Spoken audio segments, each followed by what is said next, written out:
నమస్తే, welcome to I news. Russia Ukraine యుద్ధం మరింత భయానక రూపాన్ని దాల్చింది.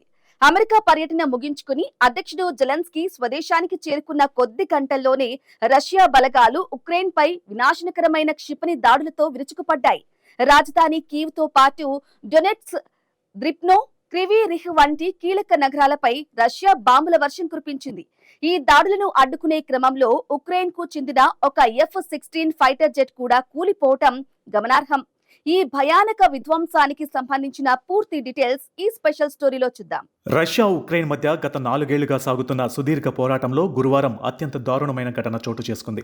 ఉక్రెయిన్ రాజధాని కీవ్ సహా పలు ప్రధాన నగరాలను లక్ష్యంగా చేసుకుని రష్యన్ సైన్యం భారీ స్థాయిలో బాలిస్టిక్ అండ్ క్రూయిజ్ మిస్సైళ్లతో శాచ్యురేటెడ్ అటాక్స్ చేసింది. వాషింగ్టన్లో ప్రెసిడెంట్ ట్రంప్తో భేటీ అయ్యి అదనపు ఎయిర్ డిఫెన్స్ సిస్టమ్స్ అడిగిన కొద్దిసేపటికి జెలెన్స్కీ హెచ్చరించినట్లుగానే రష్యా ఈ విధ్వంసానికి తెగబడింది. రష్యా తమ దేశంపై అతిపెద్ద దాడికి ప్లాన్ చేస్తుందని, ప్రతి రీజియన్పై క్షిపణుల వర్షం కురిపించే అవకాశం ఉందని ఉక్రెయిన్ అధ్యక్షుడు వ్లాదిమిర్ జెలెన్స్కీ ముందే అప్రమత్తం చేశారు.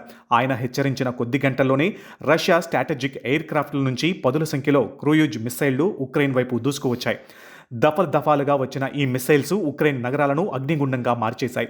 కీవ్ మిలిటరీ అడ్మినిస్ట్రేషన్ అందించిన సమాచారం ప్రకారం రష్యా జరిపిన ఈ భయంకరమైన దాడిలో కీవ్లో కనీసం ఒక పౌరుడు ప్రాణాలు కోల్పోగా అనేక మంది తీవ్రంగా గాయపడ్డారు.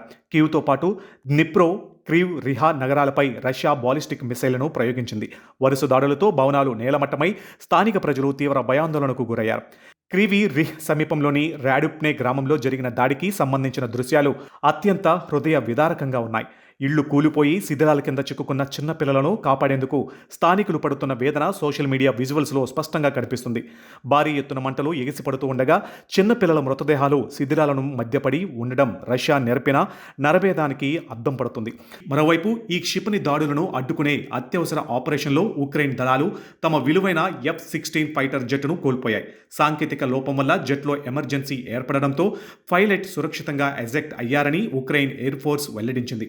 విమానం కూలిపోయినప్పటికీ ప్రాణ నష్టం జరగలేదని, అయితే ఈ ప్రమాదానికి గల అసలు కారణాలపై సమగ్ర విచారణ జరుపుతున్నామని స్పష్టం చేశారు. రష్యా నుంచి మరిన్ని మిసైల్స్ అండ్ డ్రోన్ అటాక్స్ వచ్చే ప్రమాదం ఇంకా పొంచి ఉందంటూ కీవ్ మేయర్ విటాలీ క్లీచ్కో పౌరులను తీవ్రంగా అప్రమత్తం చేశారు.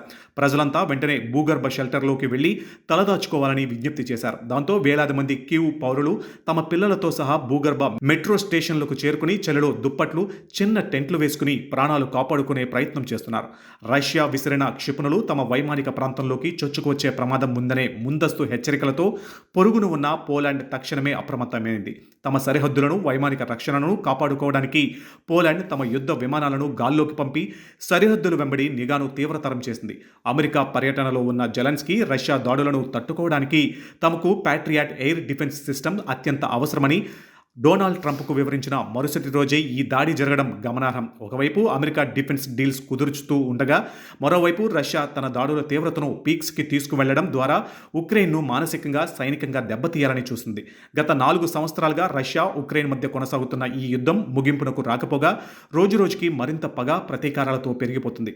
రెండు దేశాల మధ్య దౌత్యపరమైన చర్చలు విఫలమవ్వడం, ఆయుధ సంపత్తి విచ్చలవిడిగా వాడడంతో అమాయక పౌరుల ప్రాణాలు గాల్లో కలిసిపోతున్నాయి. ఉక్రెయిన్ నగరాలపై రష్యా కురిపించిన ఈ క్షిపణుల వర్షం రాబోయే రోజుల్లో ఈ యుద్ధాన్ని ఏ కొత్త మలుపు తిప్పుతుందోనన్న భయం అంతర్జాతీయ సమాజాన్ని తీవ్రంగా కలవరపెడుతుంది. శాంతి యత్నాలు కొలిక్కి రాకపోతే ఈ పోరాటం మున్ముందు మరెన్నో ప్రాణాలను బలి తీసుకునే ప్రమాదం ఉందనే విశ్లేషణలు వ్యక్తమవుతున్నాయి.